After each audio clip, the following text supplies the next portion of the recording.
both the Hurricane Helene and the incoming Hurricane Milton, we are thinking about all of the people in the South and then in Florida.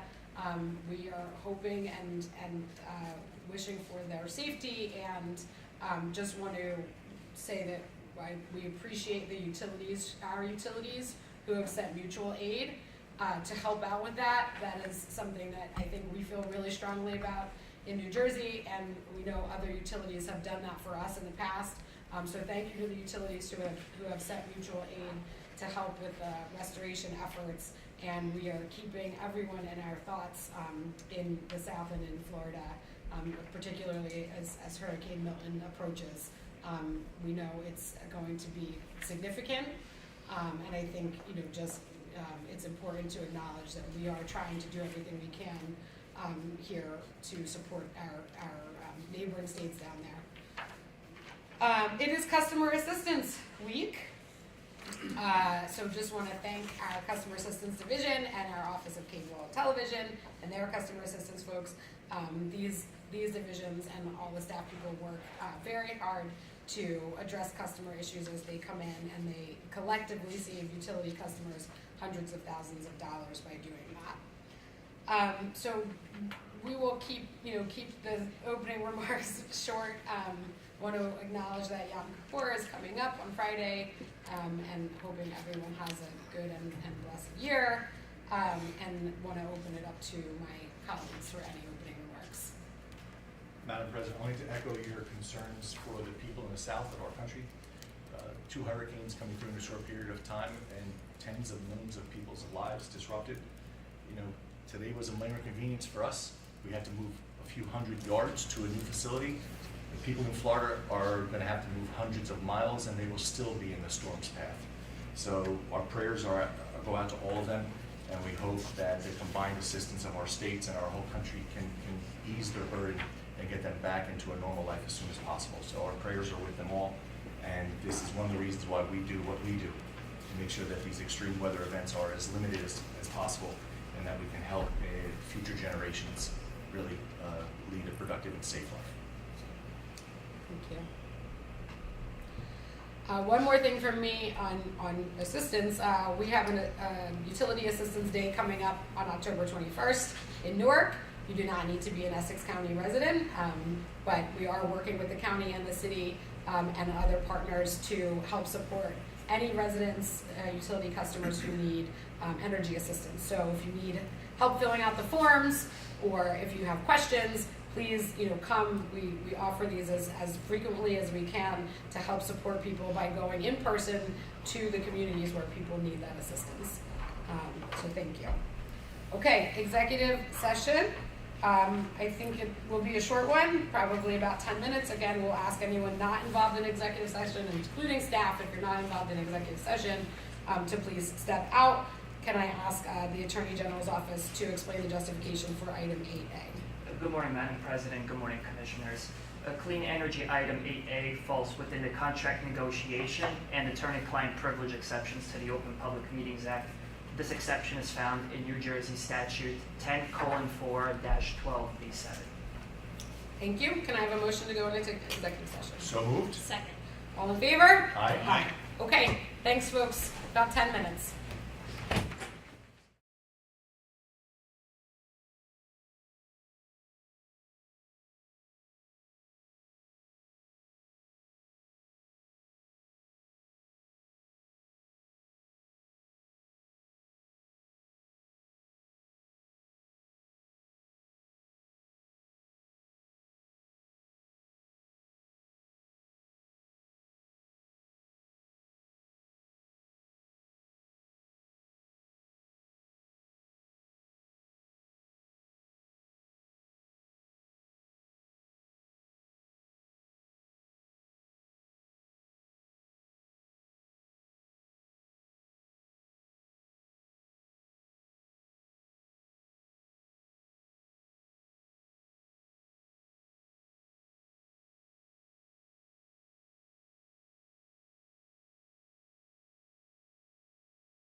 let's get back to the consent agenda. Madam Secretary.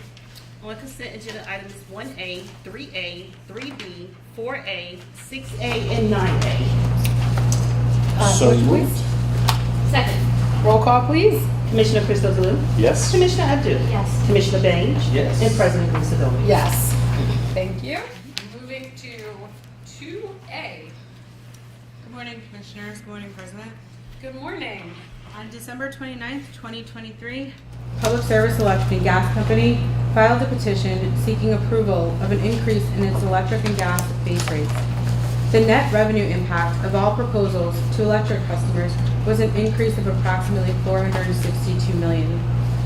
The net revenue impact of all proposals on gas customers was an increase of approximately $364 million. In the petition, PSE&G also sought an increase in the return on equity, modification of its depreciation rates, prudence determination, and final rate recovery of several infrastructure programs and investments, and several rate and tariff changes. Through the course of the proceeding, PS provided updates for actual results through the end of the test year, May 31st of 2024, which modified the proposed revenue requirement to an increase of $514 million for electric customers and a net increase of $356 million for gas customers. Through the course of the proceeding, the parties held numerous discovery and settlement conferences, and as a result, several parties executed a stipulation resolving the matter, which was approved by an initial decision from Administrative Law Judge Jones. Electrify America, a participant, filed exceptions to the initial decision, to which PS responded. Some key components of the stipulation are an overall revenue requirement of $505 million, excluding SUT, consisting of a net $341 million increase for electric and a net $164 million increase for gas. The company's ROE would be 9.6%, with a 55% equity and 45% debt capital structure. PS would also be authorized to record as a regulatory asset or liability the difference between its actual total pension and OPEB expenses compared to the amount included in the 12-0 update. PS would also be permitted to defer major storm costs subject to certain conditions which are outlined in the stipulation. This storm deferral mechanism would be in place until the company's next rate case, where it would be reviewed by the parties. The stipulation also addresses the review of several of PS's infrastructure investments that will continue beyond the conclusion of this case. Based on the stipulation, the average monthly bill for a typical residential electric customer will increase by $8.93. The average monthly bill for a typical residential gas heating customer will increase by $6.54. Staff recommends that the board adopt the initial decision and stipulation for service rendered on or after October 15th. Staff further recommends the board direct PSE&G to file revised tariffs by October 10th. With respect to Electrify America's exceptions, staff recommends that the board not accept Electrify America's exceptions. So moved. Second. Thank you, Stacy, and the whole team for this. We understand that no one likes to see their bills go up and their rates go up. That's why we have so many assistance programs. We have USF, PAGE, LIHEAP. Again, we're doing the Energy Assistance Event in Essex County to help support people who need help paying their bills. It's also why we implemented the REAP initiative, providing a bill credit this month to the customers who need it most. Approximately 278,000 customers got a $175 bill credit. We also understand that it's very important to ensure that we have the necessary infrastructure to be resilient against storms. And right now, as we are seeing the approach of Hurricane Milton and the impacts of Hurricane Helene, it's really important that we acknowledge that we have that appropriate infrastructure and we make those investments. I'd just like to echo those sentiments. It's something that we take very seriously. Rates and keeping rates as low as possible is our prime objective here.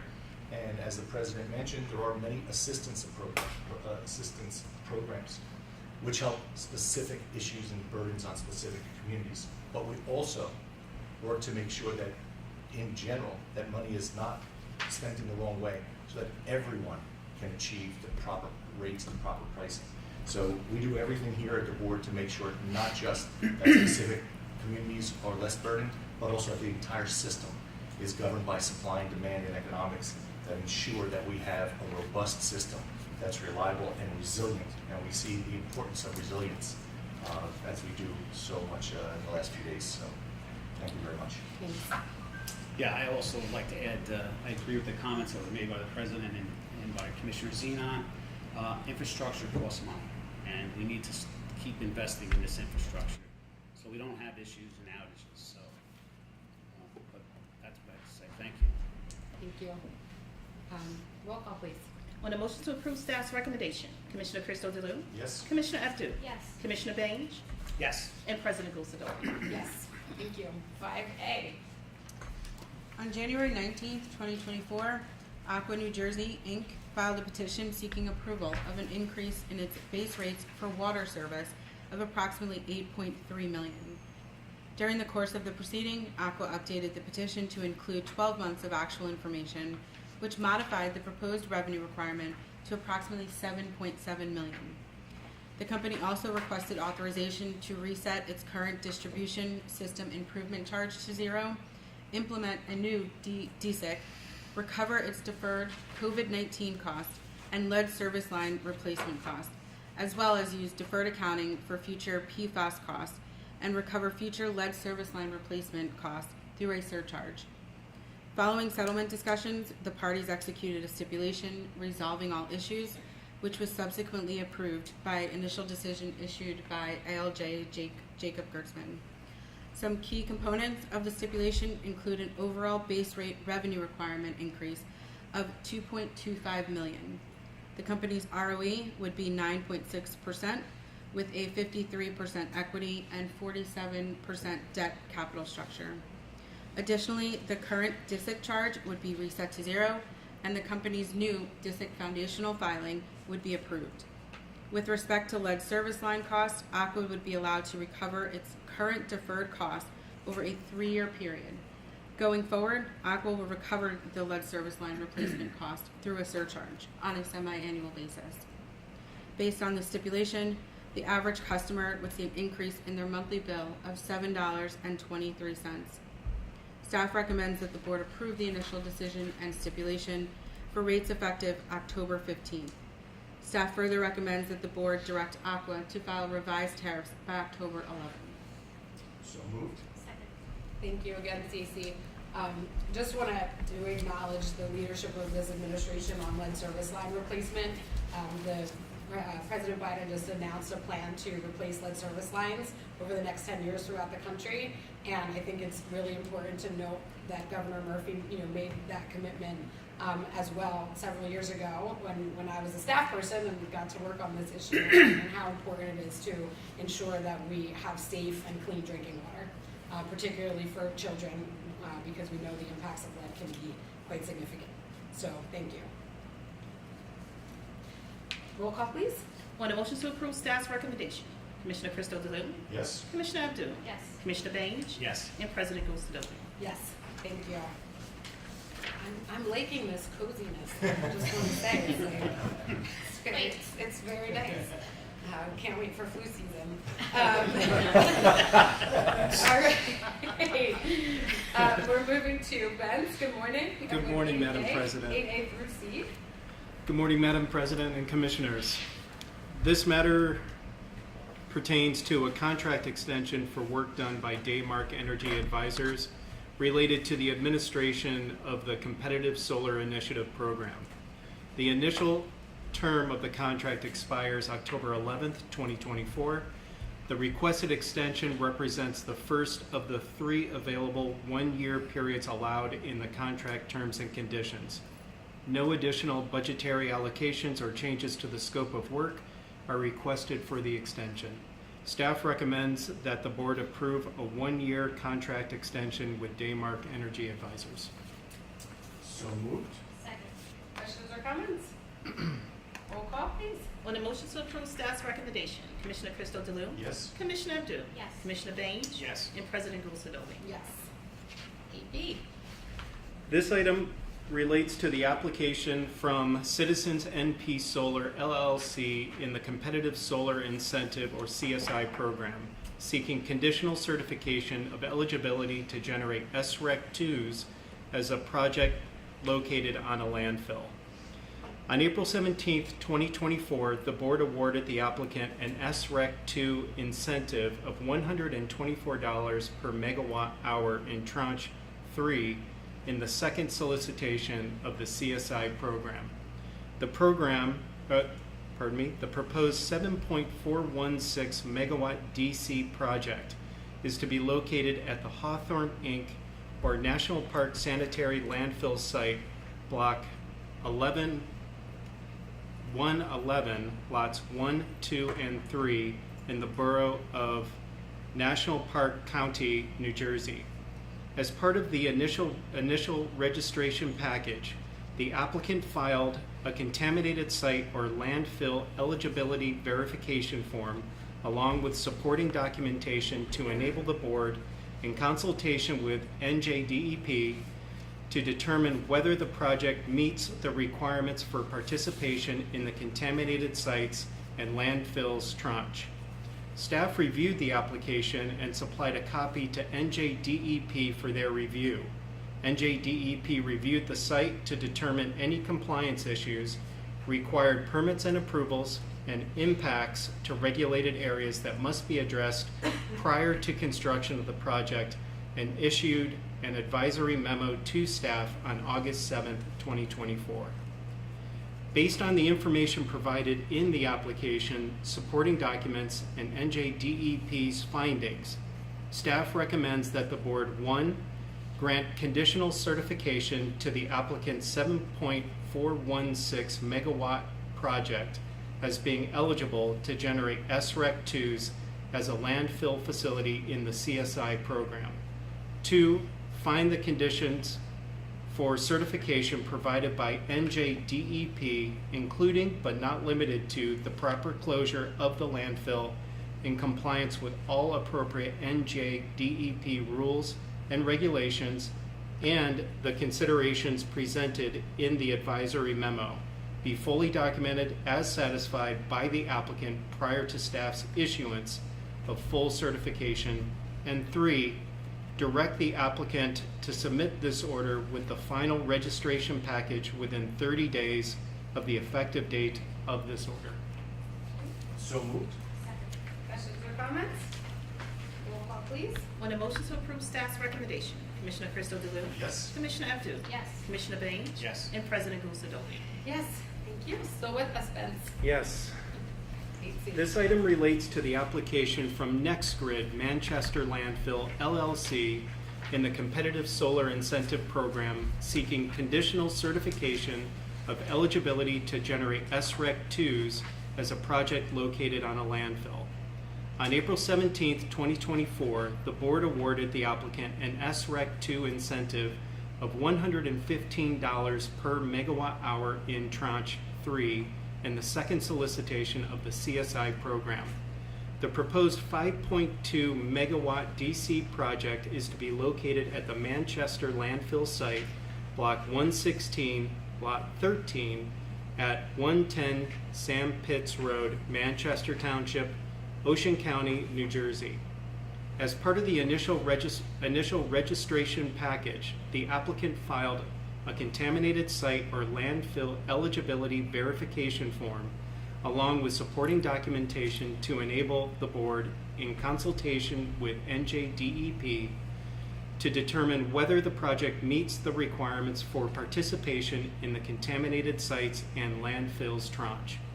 Staff reviewed the application and supplied a copy to NJDEP for their review.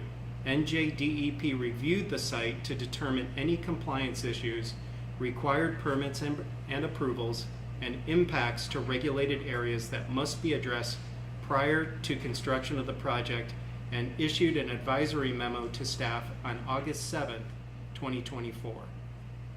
Based on the information provided in the application, supporting documents, and NJDEP's findings, staff recommends that the board, 1, grant conditional certification to the applicant's 5.2 megawatt project as being eligible to generate SREC 2s as a landfill facility in the CSI program. 2, find that the conditions for certification provided by NJDEP, including but not limited to the proper closure of the landfill in compliance with all appropriate NJDEP rules and regulations, and the considerations presented in the advisory memo be documented as fully satisfied by the applicant prior to the staff's issuance of full certification. And 3, direct the applicant to submit this order with the final registration package within 30 days of the effective date of this order. So moved. Second. Questions or comments? Roll call, please. On a motion to approve staff's recommendation, Commissioner Cristo DeLu? Yes. Commissioner Abdu? Yes. Commissioner Bain? Yes. And President Goulsado? Yes. Thanks. Thanks, Vince. 18. Laura. Yes, good morning, Madam President, Commissioners. This item pertains to the petition filed on September 29, 2022 by Passaic Valley Sewage Commission, or PVSC, regarding an extension of the deadline to complete project requirements in the Transition Incentive or TI program. According to the petition, PVSC's project was conditionally accepted into the TI program on October 8, 2021, with a completion deadline of October 8, 2022, for a multi-phase solar project sized up to 18 megawatts across 4 separate TI registrations that were referred to as the canopy, floodwall, rooftop, and ground mount phases or systems, referred to in total as the project. Petitioner specified that the project was a part of its larger Energy Sustainability Roadmap Hybrid Microgrid project.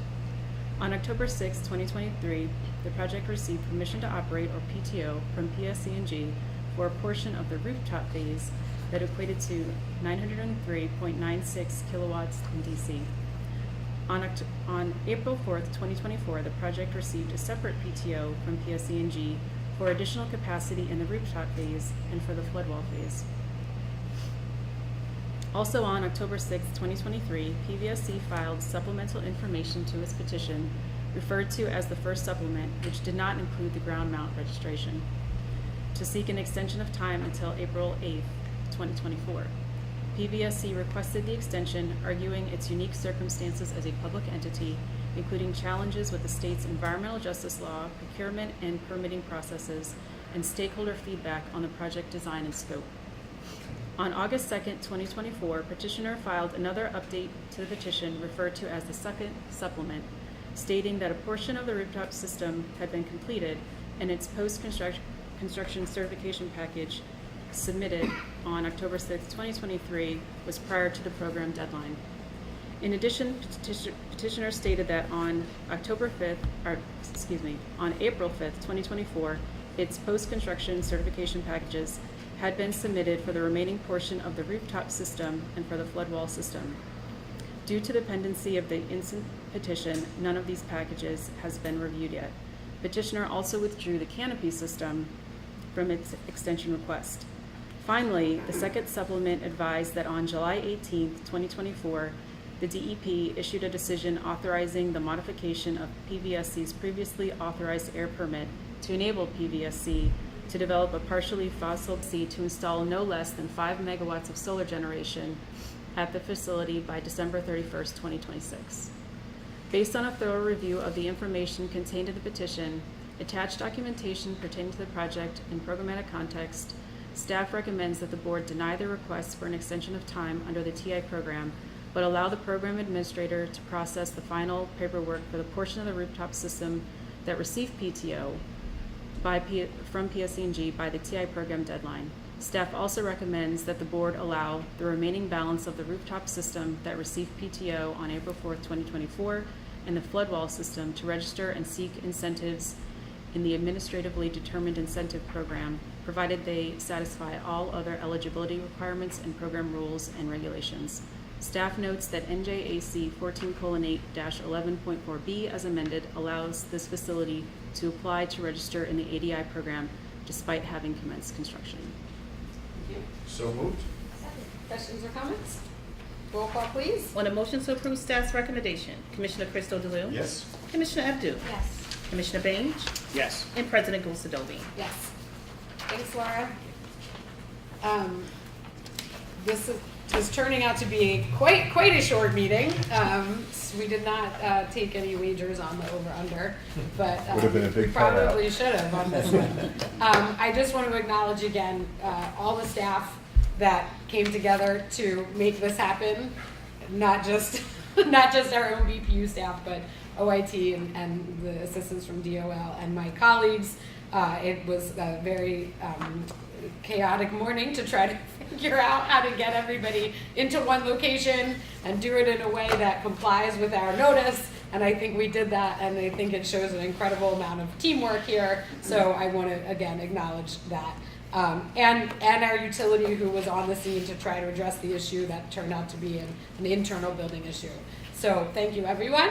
May I have a motion? So moved. Second. All those in favor? Aye. We are adjourned. Thank you.